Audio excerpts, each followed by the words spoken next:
A chuva caía fina, contínua, como um lamento do céu que parecia compreender a dor que apertava o peito de Elisa. Não era um temporal violento, mas uma garoa persistente, fria, daquelas que parecem escorrer direto para dentro da alma. Cada gota que lhe molhava o rosto se confundia com as lágrimas que ela tentava conter, como se até o tempo se recusasse a deixá-la chorar sozinha. A entrada do imponente cemitério Jardim da Paz, um lugar onde mármore e flores caras escondiam as misérias humanas. Ela permanecia imóvel, abraçada pelo casaco surrado que usava mais por obrigação do que por calor. Seus olhos, marejados e fundos, estavam fixos no cortejo fúnebre que avançava lentamente para a ala nobre do cemitério, reservada aos nomes de prestígio, às famílias influentes, aos que podiam pagar por um descanso de luxo. Lá seria sepultado Dr. Álvaro Montenegro, o homem a quem chamara de pai por quase 20 anos. O homem que a ensinara a andar de bicicleta, que a levava pela mão nos primeiros dias de escola, que contava histórias antes de dormir. O mesmo homem que, nos últimos anos, começara a se afastar como uma sombra que vai se apagando. Mas agora, diante do fim, tudo o que restava dentro dela era um abismo profundo, escuro, gelado. Um vazio que nem mesmo o luto conseguia preencher, porque lhe fora negado até o direito de sofrer. Tentou dar um passo quando viu o caixão sendo conduzido, envolto em coroas de flores brancas, mas foi interrompida antes mesmo de sair da calçada. Isabel, sua irmã adotiva, de sangue montenegro, de porte aristocrático e alma de mármore, bloqueou seu caminho com um olhar gélido e uma voz cortante. Você deve permanecer aqui com os funcionários, disse como quem fala com uma intrusa, com uma criada inconveniente. Os olhos dela, escuros e duros, estavam carregados de desprezo, de um ódio silencioso que Elisa já conhecia bem desde os tempos da infância, quando tudo o que fazia era ser presença incômoda na mansão dos Montenegro. Desde que fora adotada, sempre estivera fora de lugar naquela casa, tolerada, mas nunca amada. Elisa ficou parada, sem reação, as mãos trêmulas segurando um pequeno buquê de lírios que havia comprado com o pouco dinheiro que tinha. Flores, simples, nada comparado às coroas luxuosas que adornavam o caixão. Ainda assim, eram flores que ela escolhera com o coração. Mas não a deixaram colocá-las, não a deixaram se despedir, não a deixaram nem mesmo ficar perto o suficiente para sentir o cheiro da terra sendo aberta. Helena, a mulher que um dia a acolhera e chamara de filha com ternura, estava logo atrás de Isabel. Os olhos da antiga mãe adotiva cruzaram os de Elisa por um breve instante. Havia algo ali, talvez um resquício de culpa, talvez apenas vergonha, mas nada disse. Nenhuma palavra de conforto, nenhuma defesa, nenhuma tentativa de suavizar a humilhação. Apenas desviou o olhar, como quem tenta esquecer uma dívida antiga que nunca foi paga. Elisa permaneceu onde fora colocada, entre jardineiros e motoristas, como uma peça fora do jogo, invisível, ignorada. Cada palavra não dita, cada gesto negado, apertava-lhe o peito como uma corda sendo puxada com força. O mundo seguia em silêncio, com os guarda-chuvas pretos como pequenos navios fúnebres avançando rumo à despedida, que não lhe pertencia. E ela, sozinha, apenas observava, enquanto a chuva lavava o pouco que restava de sua esperança. Na mansão Montenegro, o chá pós-funeral se desenrolava sob uma atmosfera densa, sufocante. O salão principal, normalmente, iluminado com cristais e tapetes orientais que refletiam o brilho das grandes festas, agora parecia um túmulo elegante. As paredes, cobertas por quadros caros e espelhos dourados, refletiam apenas rostos carrancudos, olhares frios e uma dor ensaiada. Tudo era formal, milimetricamente calculado. Nada de emoção genuína. Apenas uma reunião de aparências. Como sempre fora naquela casa, Elisa entrou devagar, quase sem ser notada, mas mesmo seus passos suaves soaram como afronta no assoalho de madeira encerada. Ela vestia preto, como todos os outros, mas o vestido era simples, sem grife, sem rendas ou cortes elaborados. Um tecido modesto comprado em uma loja de descontos. Uma escolha forçada pela realidade, mas carregada de dignidade. Ainda assim, destoava. Destoava tanto quanto ela própria naquele ambiente em que jamais fora totalmente aceita. A diferença estava em tudo. No modo como os convidados a olhavam de esguelha, nas pausas sutis nas conversas quando ela passava, no silêncio maldoso que se espalhava atrás de seus passos. Sua pele morena, sua postura contida, seu jeito humilde entre as pratarias brilhantes e os arranjos florais milimetricamente distribuídos. Tudo nela era um lembrete incômodo de que não pertencia àquela linhagem, não de verdade. Não aos olhos deles. Ela se aproximou da mesa de chá, mas não conseguiu sequer estender a mão para pegar uma xícara. Sentia-se como uma intrusa num território hostil. Cada risada contida, cada gesto formal, cada brinde silencioso, à memória do Dr. Álvaro, era para ela um golpe. Eles falavam dele como se fosse um símbolo, uma instituição, um patriarca. Mas ninguém mencionava o homem que a ensinou a tocar piano, que sentava ao seu lado nas noites de tempestade e a chamava de minha menina forte. Ninguém lembrava do pai que ela conheceu. Ao lado da lareira, um grupo de parentes se reunia em cochichos abafados, mas os sussurros se intensificaram assim que Elisa se aproximou do corredor central. Não se davam nem ao trabalho de disfarçar. Eu nem sei por que ela veio, disse uma das tias, o rosto esticado por anos de botox e desprezo. A voz era carregada de veneno, e não havia qualquer tentativa de abaixá-la. Ela sempre foi só uma vitrine, uma ação de marketing social do Álvaro. Um projeto de caridade de luxo, completou outra, segurando a taça de cristal com a elegância estudada de quem sempre se considerou acima dos outros. Renato, um dos primos, deu uma risada baixa e debochada.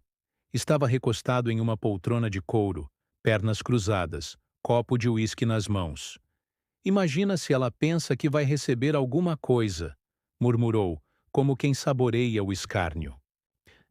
Eu duvido até que esteja no testamento. Se tiver, é só uma menção honrosa, para não pegar mal.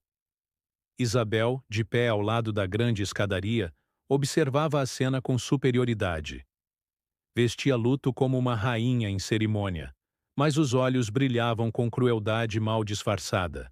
Ao ouvir o comentário, soltou uma risada seca, quase teatral.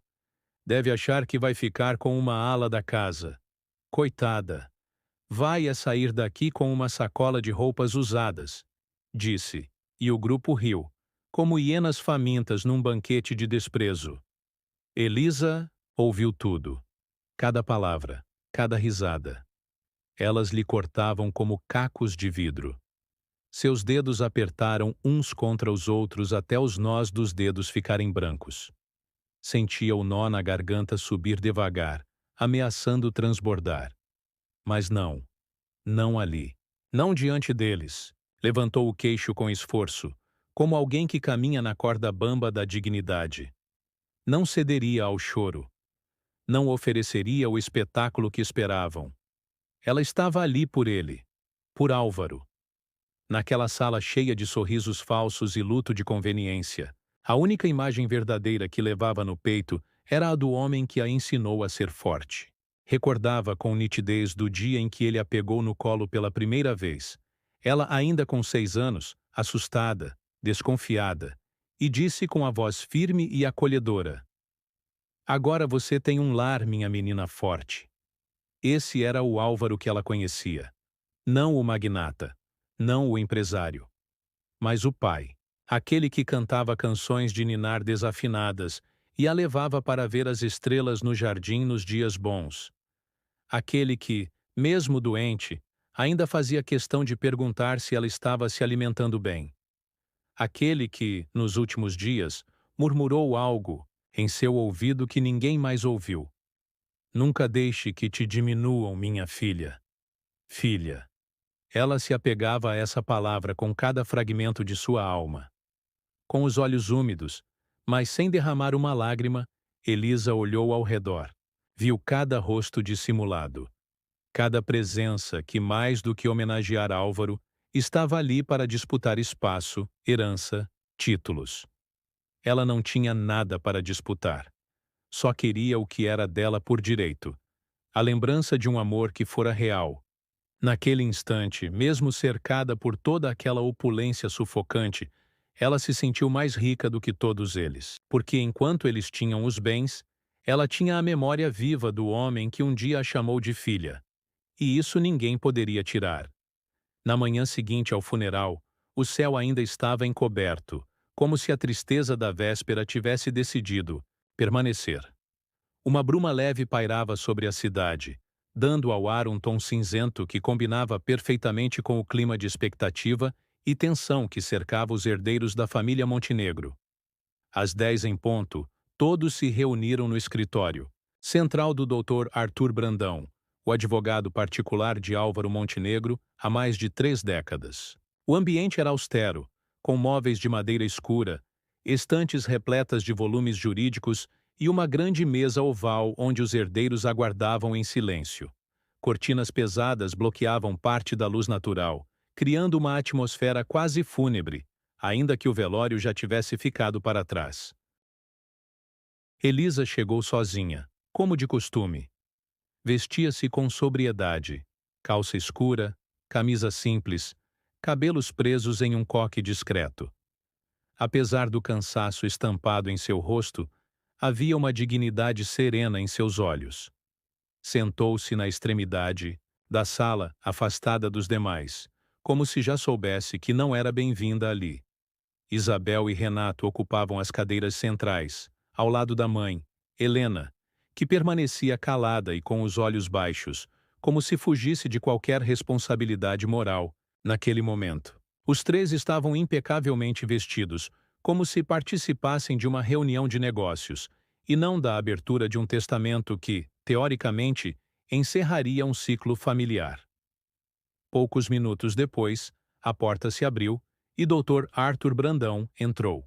Usava um terno escuro, gravata discreta e segurava uma pasta de couro preta contra o peito com as duas mãos. Seu semblante era sério, contido, como alguém que carregava um fardo. Agradeço a presença de todos, começou ele com a voz grave, o tom controlado e pausado. Como advogado de confiança do Sr. Álvaro Montenegro, e de acordo com suas instruções registradas em vida, darei início agora à leitura de seu testamento oficial. A sala mergulhou em um silêncio reverente. Cada olhar se voltou para o advogado, exceto o de Elisa, que olhava fixamente para a pasta. O coração batia tão forte em seu peito que ela sentia como se todos pudessem ouvi-lo. Lembrava-se das palavras que Álvaro lhe dissera poucos meses, antes numa conversa à meia luz, quando a doença já começava a consumi-lo lentamente. Você não ficará desamparada. Eu prometo. Era nisso que se agarrava. Nessa promessa sussurrada com ternura.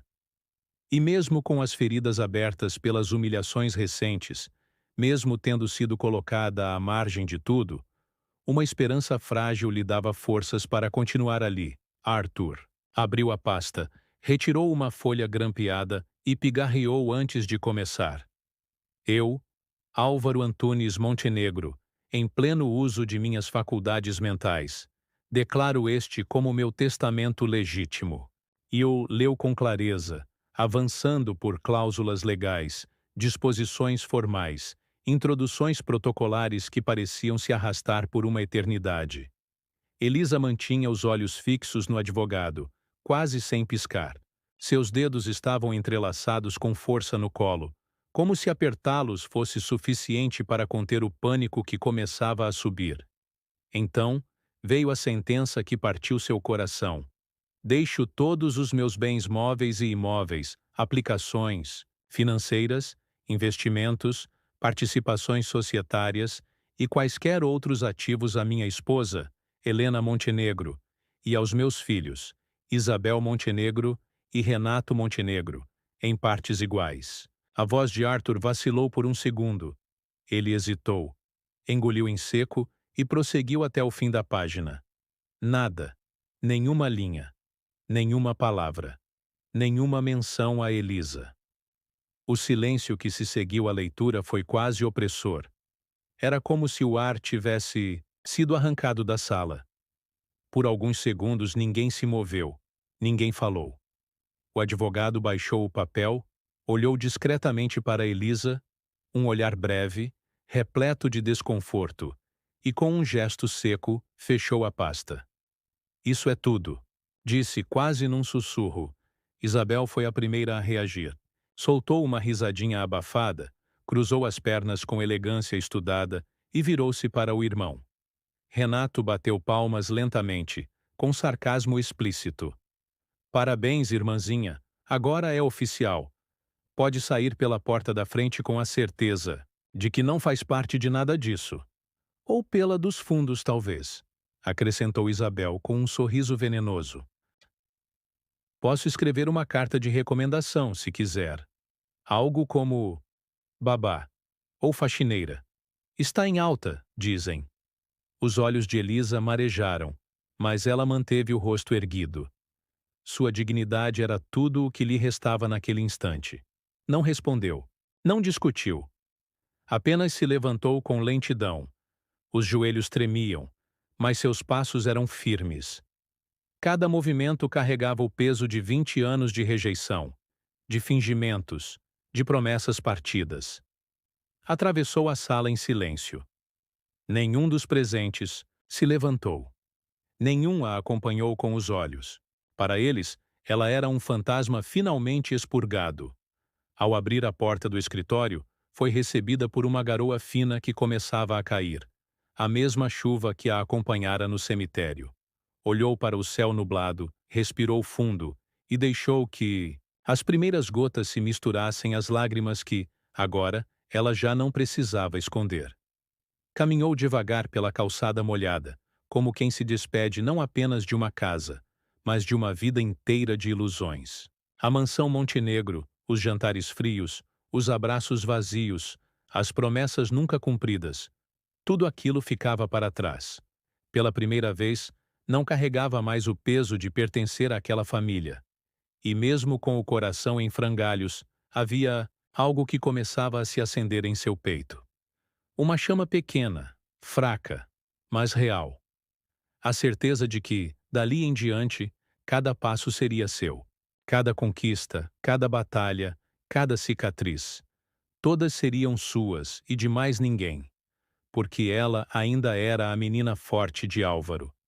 Mesmo que o mundo todo insistisse em esquecê-la. O apartamento de Elisa era pequeno, situado no terceiro andar, de um prédio antigo, com pintura gasta e escadas rangentes. Não havia elevador, e cada degrau que subia naquela tarde chuvosa parecia pesar o dobro, como se o luto tornasse até o corpo mais denso. O corredor estava em silêncio, exceto pelo som distante de uma televisão em algum vizinho idoso. Quando girou a chave e empurrou a porta, o cheiro familiar de lavanda e café velho a envolveu, como um abraço silencioso. Entrou devagar, retirando os sapatos com um gesto quase automático e deixando-os cuidadosamente alinhados ao lado da porta, como sempre fazia. No chão de tacos antigos, já um pouco desgastados, os passos de Elisa ecoaram até o pequeno sofá bege, desbotado pelo tempo e pela luz que entrava todos os dias pela janela da sala. Ela se sentou ali, com o corpo afundando nas almofadas gastas, os braços repousando sobre os joelhos, os ombros curvados como se carregassem um peso invisível e insuportável. A luz cinzenta da tarde entrava pela cortina fina, filtrada pela chuva que caía do lado de fora, e tingia tudo com uma tonalidade triste, quase azulada. O tic-tac do relógio de parede marcava o tempo com uma precisão cruel. Elisa permaneceu imóvel por longas horas, com os olhos perdidos num ponto fixo da parede, como se esperasse que algo ali se movesse, ou que um som a despertasse. Mas tudo era silêncio. Um silêncio denso, sufocante, feito da solidão que agora parecia definitiva. Ela não chorava apenas pela morte de Álvaro. Chorava por tudo aquilo que nunca teve coragem de admitir nem para si mesma. Chorava pela infância cercada por olhares de desconfiança, onde cada sorriso que recebia vinha com uma condição oculta. Pelas noites em que ouvia risos vindos do salão de festas da mansão, enquanto ela arrumava as louças na cozinha com a governanta.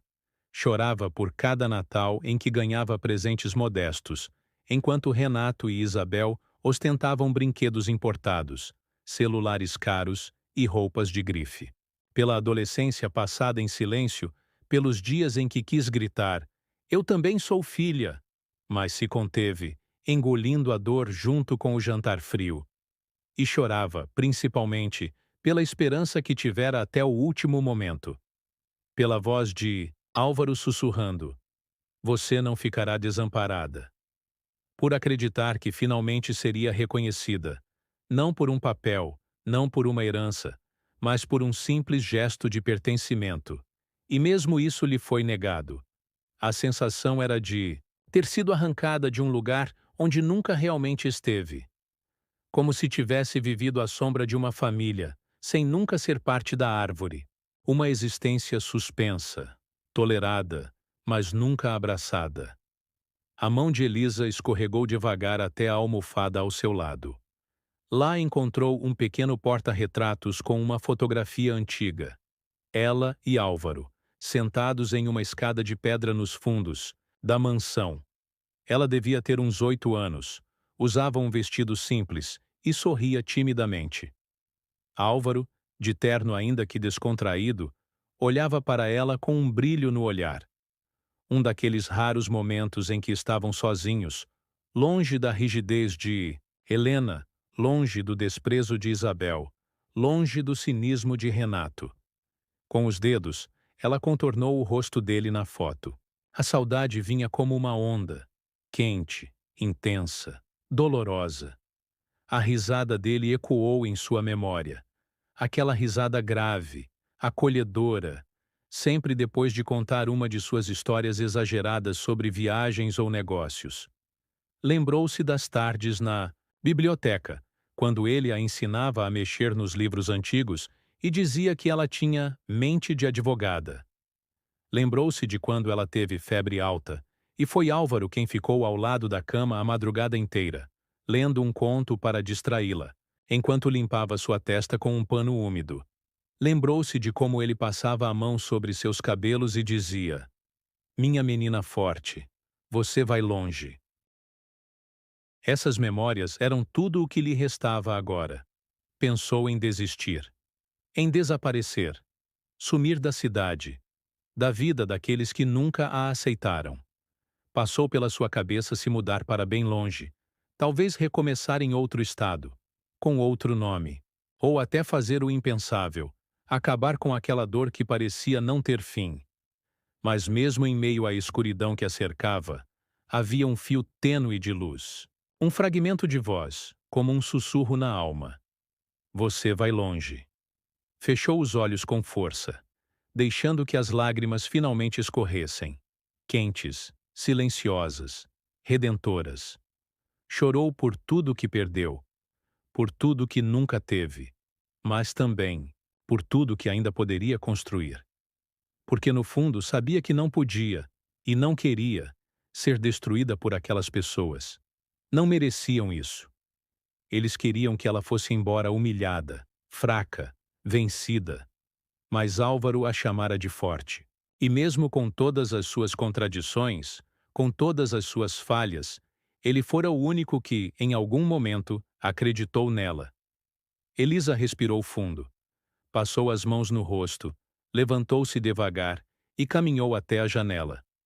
Lá fora, a chuva ainda caía, fina, persistente. Mas havia uma luz, tímida, rompendo entre as nuvens, um fiapo de sol que ousava existir.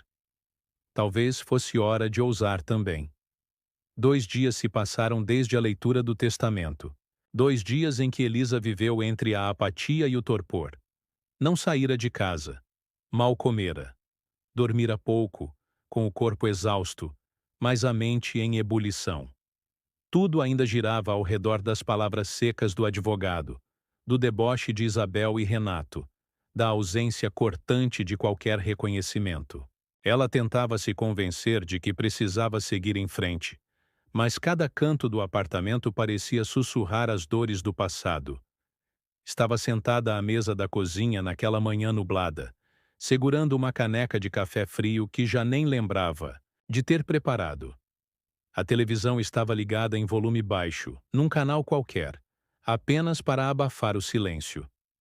O relógio marcava 9h42, quando o celular vibrou sobre a mesa. Um número desconhecido piscava na tela. Seu primeiro instinto foi ignorar. Era comum receber chamadas de operadoras ou enganos, mas algo dentro dela a impediu de apertar o botão de rejeitar. Havia uma estranha inquietação no ar, um pressentimento inexplicável. Atendeu com a voz baixa, cautelosa. Alô? Senhorita Elisa? A voz era firme, formal, mas com um tom urgente. Aqui é Dr. Arthur Brandão. Preciso que venha ao meu escritório com urgência. Trata-se de algo que o Dr. Álvaro deixou especificamente para você. Por um segundo, Elisa não conseguiu reagir. O nome de Álvaro, dito assim de forma tão direta, a atingiu como um soco no peito. Quase esqueceu como respirar. Deve haver algum engano, murmurou com a garganta seca. Eu já estive aí. E ele... Sua voz falhou, engolida, por uma dor repentina. Não há engano, senhorita, interrompeu Arthur com gentileza, mas firmeza. O senhor Álvaro deixou instruções claras. Trata-se de um documento confidencial, destinado apenas à sua leitura. Por favor, venha assim que puder. É importante. A ligação foi encerrada sem mais detalhes. Elisa ficou ali, com o celular, nas mãos trêmulas, encarando a tela apagada como se ela pudesse lhe revelar mais alguma coisa. O coração, que nos últimos dias parecia lento, reanimou-se com batidas irregulares, aceleradas. Suas pernas começaram a se mover quase por instinto, levando-a ao quarto. Abriu o guarda-roupa, puxou a primeira roupa decente que encontrou, uma calça preta e uma blusa de gola alta. Vestiu-se com pressa, como se o simples atraso pudesse mudar tudo. No espelho do corredor, viu o próprio reflexo. Olheiras fundas, olhos inchados, cabelo preso em um coque improvisado. Mas havia algo novo em seu semblante. Um resquício de esperança, de quem, mesmo desacreditada, ainda ousava esperar que o amor de Álvaro não tivesse sido apenas uma ilusão. Saiu às pressas, ignorando a chuva fina que começava a cair novamente sobre a cidade. Entrou no metrô lotado e seguiu até o centro, o olhar fixo na paisagem turva pelas janelas molhadas. Cada sacolejo do vagão fazia sua ansiedade crescer. O que ele teria deixado? Por que não foi lido com o testamento principal? Será que ele me considerava de verdade? Meia hora depois, chegou ao edifício onde ficava o escritório de Arthur Brandão. Um prédio imponente, de fachada envidraçada e recepcionistas uniformizados, onde até o ar parecia mais denso. Atravessou o saguão com passos cautelosos, sentindo os olhares de estranhos lhe atravessarem, como se sua presença ali fosse uma pequena incongruência no mundo polido dos Montenegro. Senhorita Elisa? A recepcionista sorriu ao reconhecê-la. O doutor está esperando. Pode subir ao 12º andar. O elevador pareceu subir em câmera lenta. Elisa ajeitou os cabelos, respirou fundo várias vezes. Ao sair, foi recebida por uma secretária que a conduziu até uma sala reservada, com janelas amplas e estantes cheias de livros de capa dura. Arthur Brandão estava sentado à mesa, agora sem gravata, mas com a mesma postura elegante de antes. Senhorita Elisa, disse ele levantando-se para cumprimentá-la com um aperto de mão respeitoso. Obrigado por vir tão rápido. O que está acontecendo? Ela perguntou sem rodeios. O senhor foi claro ao dizer que não havia menção a mim no testamento. Arthur assentiu, com um semblante sério. O testamento principal, sim. Mas pouco antes de falecer, o Dr. Álvaro me confiou algo separado. Uma carta selada, acompanhada de documentos legais em anexo. Ele me pediu que só lhe entregasse isso após o enterro. E apenas depois de 2 dias. Ele abriu uma gaveta e retirou uma pequena pasta marrom, simples, mas com o selo em relevo do escritório Montenegro em Associados. Em cima da pasta, uma carta dobrada, com o nome Elisa escrito à mão. O coração dela parou por um instante. Eu posso? Murmurou, os olhos marejando só de ver aquela caligrafia familiar. Claro, fique à vontade. Pode ler, aqui, ou levá-la com você. Mas acredito que será melhor se a senhorita souber de tudo agora. Com mãos trêmulas, Elisa pegou a carta. O papel era espesso, o envelope lacrado com cera vermelha. Rompeu o selo devagar, quase com reverência. Dentro 3 páginas escritas à mão. Reconheceu cada traço, cada curva. Álvaro sempre escrevera cartas assim, antigas, elegantes, como se cada palavra tivesse peso e intenção. Arthur se afastou discretamente, dando-lhe privacidade. Elisa começou a ler. E ao primeiro, minha menina forte, seus olhos se inundaram. Mas essa carta, essa voz que ecoava além da morte, mudaria tudo. A sala de reuniões do escritório era ampla e revestida por painéis de madeira escura. Nas paredes, quadros emoldurados de antigos juristas. Pareciam observar cada passo com solenidade. A luz suave das luminárias criava um clima quase cerimonial, enquanto o silêncio era tão espesso que Elisa ouvia cada batida do próprio coração. Ela entrou devagar, sentindo-se pequena naquele ambiente tão formal. A poltrona de couro rangeria, suavemente quando se sentasse, mas por enquanto ela permaneceu em pé, à frente da longa mesa de reuniões, sem saber onde colocar as mãos. Seus olhos procuraram os de Arthur Brandão, o advogado de confiança da família Montenegro, e ele a recebeu com um olhar que misturava firmeza e compaixão. Elisa, disse ele com a voz baixa e grave, agradeço por ter vindo novamente. O que vou lhe apresentar agora é algo de extrema importância. E, sensível, ela franziu levemente a testa, mas não disse nada.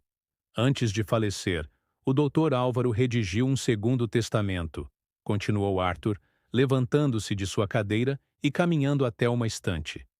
Um documento separado em caráter absolutamente confidencial. Registrado em cartório, com firma reconhecida e 2 testemunhas. Ele me instruiu pessoalmente. Só deveria ser revelado após a leitura oficial do primeiro testamento. E apenas a você. Mas, por quê? Sussurrou Elisa, com um nó crescendo na garganta. Arthur a fitou com um olhar compreensivo. E então suspirou profundamente, como quem carrega um fardo. Porque ele sabia que sua família, ou melhor, a família Montenegro, não aceitaria bem. Ele fez uma pausa curta.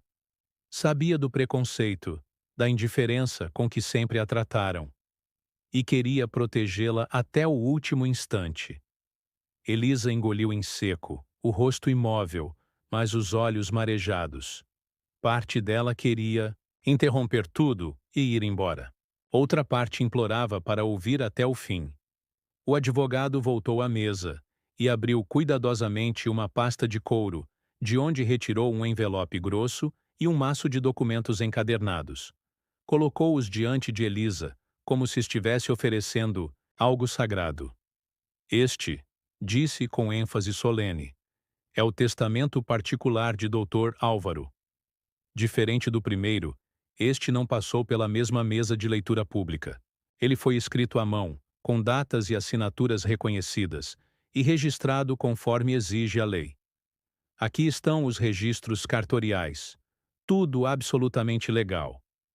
Ela olhou para os papéis, mas ainda não conseguia tocá-los.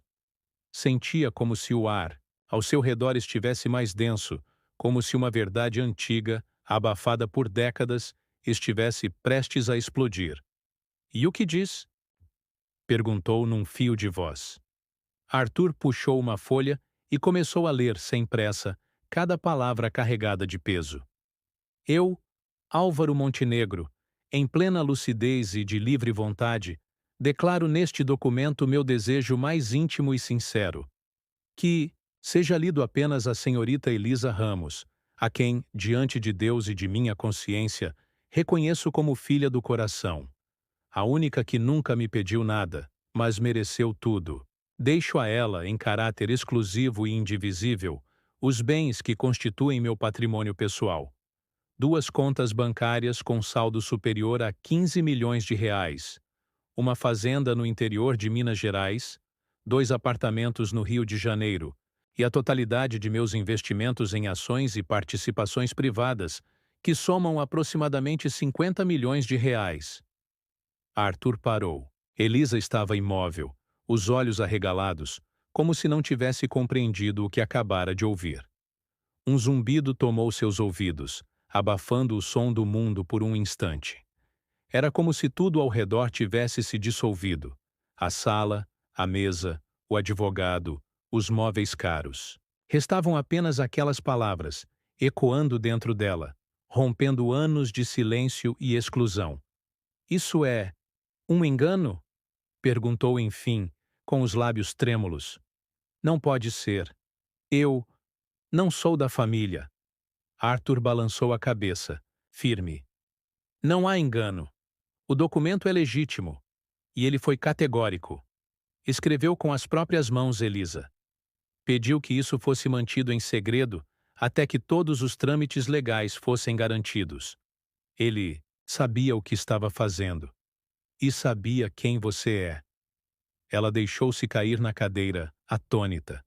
Por um instante, pensou que ia desmaiar.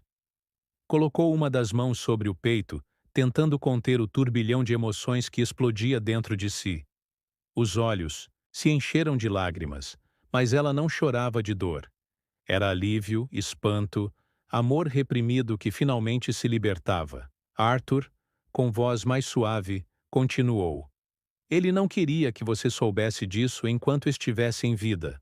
Disse que temia que você se sentisse obrigada a retribuir, ou constrangida. Disse que preferia ver você florescer em liberdade, sem o peso de uma dívida.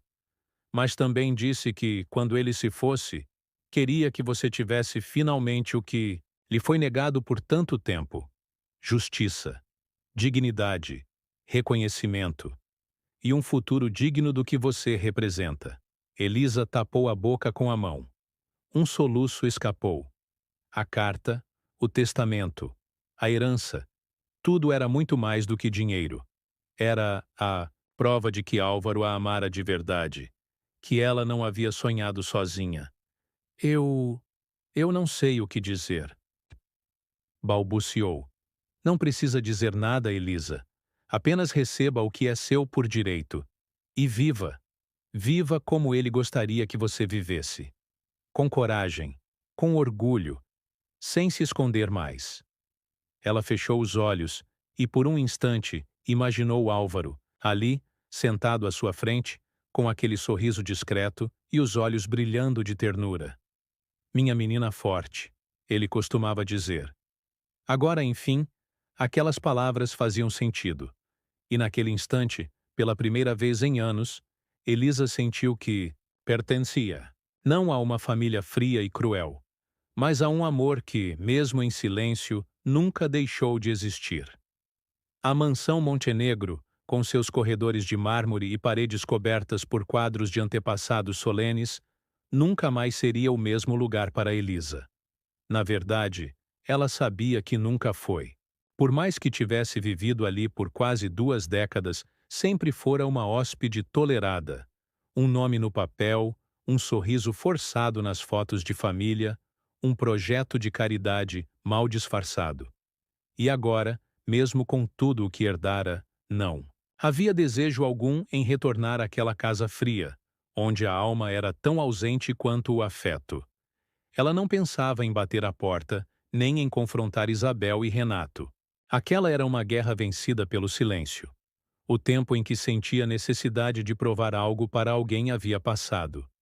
E isso, mais do que qualquer quantia, era a sua verdadeira conquista. Elisa mudou-se para um apartamento simples, mas elegante, em um bairro arborizado. Pintou as paredes com tons claros, decorou com livros, quadros de artistas independentes e vasos com margaridas, suas flores preferidas. Não precisava de luxo, apenas de paz. E, finalmente, ela a tinha. Com parte da herança, decidiu cumprir uma promessa silenciosa que fizera a si mesma ainda criança. Nas madrugadas em que chorava escondida, agarrada a um ursinho de pelúcia velho, se um dia tivesse poder, usaria para que nenhuma criança precisasse sentir-se como ela se sentiu. E assim nasceu o Instituto Esperança, uma clínica-escola para crianças em situação de vulnerabilidade, especialmente órfãos e vítimas de abandono. Não era apenas um centro de acolhimento, era um lar, com psicólogos, educadores e cuidadores escolhidos com o coração. Cada detalhe, cada brinquedo no pátio, cada livro nas estantes era pensado por Elisa, que agora cursava psicologia com entusiasmo e dedicação. Ela se sentia viva dentro daquelas salas coloridas, onde risadas ecoavam pelos corredores, onde desenhos infantis cobriam os murais e onde pequenos braços se enroscavam em seu pescoço com afeto genuíno. Muitas noites ainda traziam a sombra da rejeição. Às vezes, acordava suada após sonhar que Isabel a expulsava da mesa de jantar ou que Renato rasgava suas fotos. Mas agora, quando isso acontecia, bastava lembrar do som de uma criança chamando-a de Tia Elisa, ou do olhar agradecido de uma mãe que recebia apoio gratuito na clínica. Sim, a dor da rejeição ainda existia. Talvez sempre existisse. Certas feridas não fecham por completo. Aprendem apenas a não sangrar tanto. Mas Elisa havia transformado aquela dor em força. A tristeza virou combustível. A solidão, propósito. E o passado. O passado agora era apenas parte de uma história que servia para guiar outras vidas. Ela não tinha o sobrenome Montenegro, no sangue. Nunca teve. Mas tinha o que muitos naquela família jamais conheceriam: empatia, coragem e o tipo de nobreza que não se compra nem se herda, se constrói.